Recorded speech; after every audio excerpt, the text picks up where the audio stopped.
Good morning. Respected dignitaries, esteemed guests, and distinguished colleagues, it is with great honor and privilege that I stand before you today to introduce our esteemed guest of honor, Honorable Shri Raj Shekhar Joshi, Sir, Group Head, Digital Tech and Transformation, Group IT, Joint President, Aditya Birla Group, and Vice Chairman, State Institute of Empowering and Transforming C2, Uttarakhand.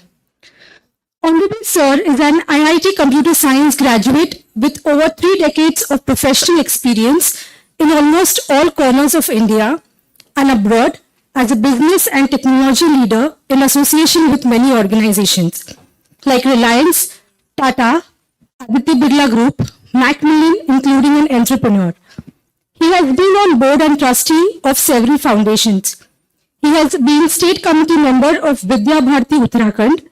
He has also been a special invitee to Union Cabinet's Empowered Technology Group, member of National Focus Group for implementing new education policy in area of technology in school education.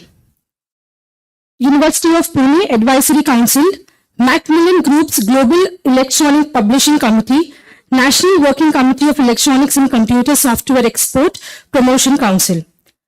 CISO Advisory Board Tech Mahindra and also for CrowdStrike, a leading global cyber company.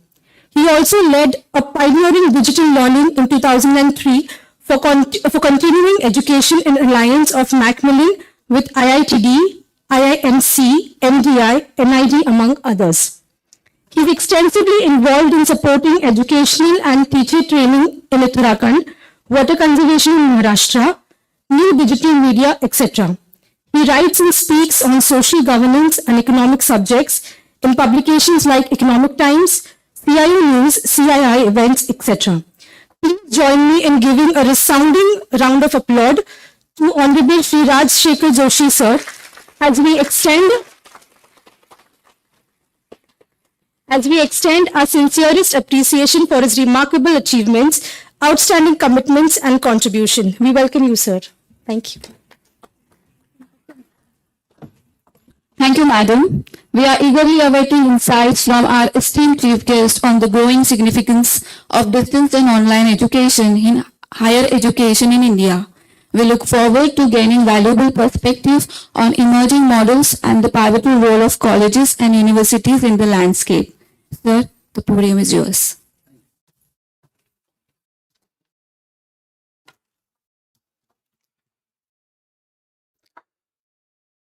Good afternoon.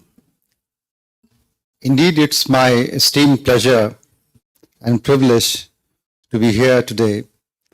First of all, acknowledging presence of Professor Ravindra Kulkarni, really dynamic Vice Chancellor. Whatever I have interacted with him many times in the past, he is always full with ideas, thoughts, suggestions, and how can University of Mumbai improve further and further to glowing heights.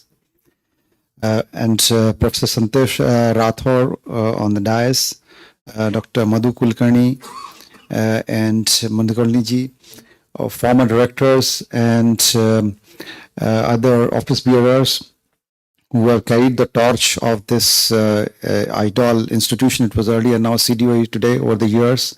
It's very heartwarming that the University of Mumbai has felicitated you on this historic name change ceremony. Name changes are not just name changes, they indicate a lot. They show the philosophy, they show the contemporariness, they show that how institute is moving with times and so on and so forth. And other dear other members from the academic community of University of Mumbai and dear students. For me, I've been over the years in my career associated with two very important dimensions. One is digital and second is education. So that makes my presence here, and thank you so much for inviting me as a chief guest here and able to share my perspective and thoughts. So that makes it what we call as doubly effective, what they call as a double engine philosophy, which is there. So I had my own share of experiences with education and digital both. Way back in the 90s, we set up a network of academic institutions in North India, and then, as was also described in my introduction, we set up a very pioneering venture for online learning in year 2002. Macmillan, which is a leading global publishing company. And I remember those days, and I remember nowadays, at that time, it was indeed not easy to work with IIT Delhi, IIM Calcutta, NIT Gurgaon, IIM Bangalore, IIFT Delhi, and convincing them to get on the online learning bandwagon, which is there. Because it was early days, technology was still, setting up, it was not so stabilized. It was not just the education piece, it was also that the institution should lend the name. So I look at it, when I look back, as one of my most, proud moments of my career, because after a long discussion which went into months to, I went in IMC all the way to address the Senate of IMC actually, that they would, be party to this program and they would give their certification, because that's most important thing. Giving education is one part, but an institute like IIM and IIT giving its stamp of approval as a certificate was indeed an Herculean task, which is there. But it was on various subjects, especially in continuing education, on finance for non-finance, corporate finance, international trade, and also on supply chain management and marketing and so on. And so that was something where professors made the learning content. We had the team of instruction designers who would actually convert that content into something which could be put on the internet and interactions and chat and so on and so forth. So it's been a long association of, as I said, mine with technology and education. And of course, over the years, then working with on the new education policy, artificial intelligence policy, cybersecurity policy, and all of these had elements of digital education. And indeed, we have come a long way now. Even I recently did a course from University of California on an importance of coaching in management, which is there. So where the professor was just, in front, and almost like, it in front itself, you could have like a very active, visible presence. And the interactions were so fruitful. So if I look back at this spectrum of how my own experiences have been there and what we are doing today, we are actually launching some major projects on AR, VR driven long distance education and for skilling programs for some of our workforce in the country and internationally. So when I address you and when I share my thoughts go back to those 2021 years back, building that whole thing, which were approximately, I think we could teach 4,000 students there from various corporations, up to when we are teaching AR, VR, and AI-based skill programs today. So it's come a long distance, which is there. And I must, see, if you see the history itself, and almost like in India, I think it's a 50-year-old history. Though a lot of people may know that in India, actually, Gurudev Rabindranath Tagore, he established the first, you can say, a distance education center, you can say that, or facility in way back in Shantiniketan in 1937. Actually, that was the first structured way. Though if you see the tradition of India goes a long way. If you see the Ved itself is actually the Shruti, when we say that they were heard, that itself is like a one-way distance learning, you can say that. Or Eklavya being taught by, learning from Dronacharya while being away and just seeing him, not interacting, not taking faculty's dedicated time, but using that. So our tradition of education, as we know in Indian philosophy, goes long back. I think in somewhere in the 1850s, it started, and University of London started it, distance learning in one way. And as I said, 1937, Gurudev Rabindranath Tagore started in Shantiniketan. And in India, I think 1962, Delhi University started for the first time.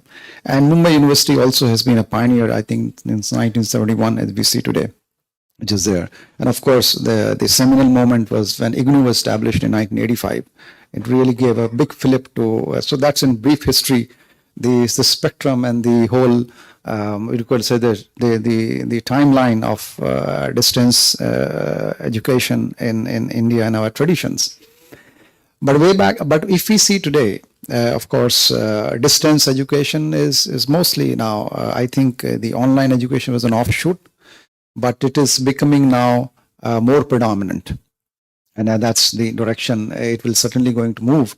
So online and internet is going to play a very, very important role, as we see ahead.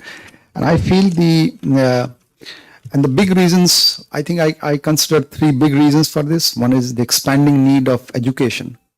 Education has become a passport for life, not just success today. If we have to even if you have to just be there, you have to be educated.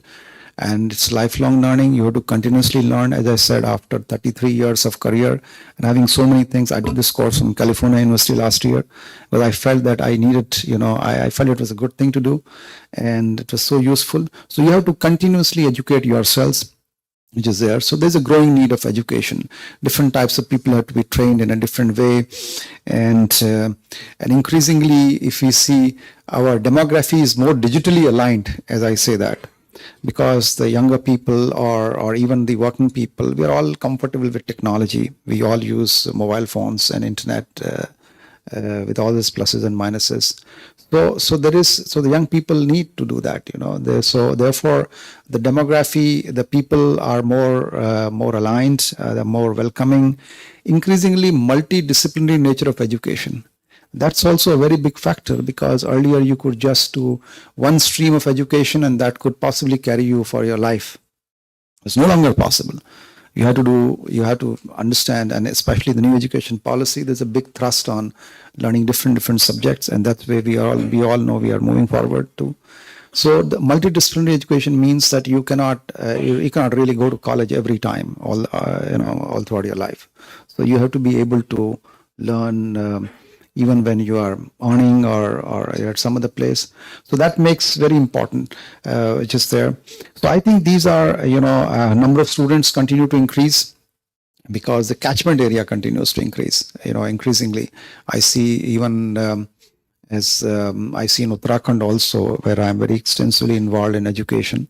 And I'm going to take charge very soon, I think on 6th April itself, as the Niti Aayog Uttarakhand Vice Chairman, and establishing, growing it. So I see that study itself. So more and more people have to study. Even in villages, they want to study now. They want to study on crop and soil patterns. So that's also a very important part. So I think demography, increasing multidisciplinary nature, number of students, and constraints of capacity, distance, and time. How many students really can university cater physically at all the time, which is there. So there's a capacity, you have to expand your capacity virtually. So these are the factors. So one was, as I see, the expanding need of distance education is a big factor. The second one is the growing use of technology. So technology is so central to our lives today. We all know, I don't have to say much about it. But there, we are becoming more comfortable. We are okay to receive education in bite-sized, they say, package-sized contents at the time and place of our choosing. More people are more receptive.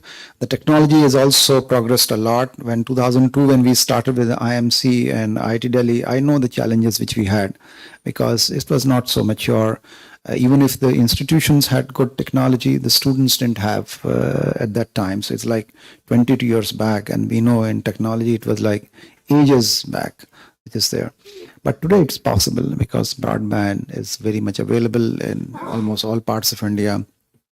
So the growing use of technology and importance of it, and also we have things like, you can do content development far more rapidly. At that time, I remember the professors used to write, Chakrabarti, when he wrote for finance in IMC, he first wrote, and then our team had to actually digitally enter it, and then we had to do instruction design was, had to be used at that time. So it was not an easy process. Today, it's far more possible to do that. You can use artificial intelligence, you can use generative AI, and of course, you have to still work on that. but I think the process is far more efficient and simpler today. Generate content, it is possible. Dissemination, learning delivery, assessment is very much possible now, almost throughout the course, not just at the end of the course, because earlier it was like you do the course, at the end you are assessed or at some milestones, but today assessment is almost real time possible, which is there. You study today, your assessment is ready there today, so that you can improve tomorrow. You don't have to wait for long time to do that. So technology is playing a very big role. Need of experiential learning, that's a very important part, because earlier learning was one you impart and the person receives it, and it is more some chunk of knowledge coming in, which you have to which you essentially read and talk. But today there's a greater receptiveness and greater effectiveness, I would say, that also of experiential learning, that what you are teaching today conceptually, you can also even show them in working, which is there, and they can experience it. And I see it very effectively because we launched major AR VR based programs recently for a lot of our workforce, and of course after some initial hiccups, people are really taking up to it, using they're virtually experiencing it, they're seeing the experiments which are there, they are almost having an experience that that as if they are in that environment which is there. So even if we taught vocational courses, we could even things like welding and other things, we could see that people are able to use that. Plus they're it's not, because when you have to teach a lot practically, you have to spend time, resources. Now 80% you can do virtually, so that 80% can be learned through that way, and then 20% you still need to have some physical engagement and so on and so forth. But I think that's a very important part of learning today, which is there. And so these are the three things I really see. When I come back, one is the expanding need of distance education, second is the growing use of technology, and third is increasingly receptive and more better reception and need of experiential learning. That's very important. So it makes learning more effective in today's high busy lives. How many times can you really study a lot, which is there? If you have, just read and read. If you have experiential learning, it makes the process more effective, which is there. So I think these are the factors. And I feel that, of course, earlier distance education was considered as something which was done separately. Either they were distance learning institutions, or they were even in institutes like Mumbai University. There are separate, departments or centers. But increasingly, I think what we see is universities have to play a bigger role in two ways. One is how they can integrate this with the mainstream education also. That would mean that how their core subjects can be taught, how they can expand their presence, and they have the greater capacity. Universities have great inherent strength and capacity, which is often not realized much enough, because they are limited by campus and so on and so forth. But if that kind of a capability and your college network can be leveraged, so universities can play a very big role, which is there. There are a lot of benefits. There are a lot of benefits to faculties and institutions both. Because if faculties take part in online or distance learning, they're able to become more tech savvy, and I think it's very important for success today that people are tech savvy. That it also helps in what you call as connecting with the external world. That's a very important dimension today. The other part is the credibility and branding. When I started in 2000, when I began this in 2002, I had actually, three principles. I said that any institution has to succeed, any in distance or online learning, it has to have three things: competence, credibility, and capacity. So competence is very important. If you're not competent, you cannot teach, that's the first thing. So are you competent to teach, which is there. Second is credibility. Do you have credibility? Now, credibility comes because when things are new, you need to have a credible face, a credible institution. And the third thing is capacity. You must have the capacity to do it. It means you can think a lot, you can have a lot of credibility, but if you don't have capacity, that also doesn't work. So I think these are three very important factors, and they will still relevant today. Institutions will greatly benefit because it will increase their capacity, not just in terms of student intake. You connect with the external world. Your perception of people about you and branding, which we call that's very important part today for success. So branding is there, perception is there, external connectivity is there, and external oriented mindset, ability to build alliances and partnerships, which is there. So these are aspects which are very much important to succeed in today's times. And that's where I think the faculties institutions can greatly benefit, because distance learning or increasingly it will be digital learning. And this will open these worlds far more effectively. When I say, for example, I say in front of you that the University of California did a wonderful course, your image of California University, UC Davis, would expand a lot. So if somebody studies from Mumbai University and somewhere in the country says that this is what it is being done, and that's what brings partnership, that's what brings grants, funds, more able people, and new possibilities. So I think digital learning is literally because it increases the horizon beyond your physical limitations which are there. So that way to faculties also, because I see, recently I was at a film institute, teaching institute, and I see that the way they are, increasingly building their alliances, it was so engaging. And because of the external nature, and that a lot came out of the use of technology. So I think these are the factors which will greatly benefit. So I would really, I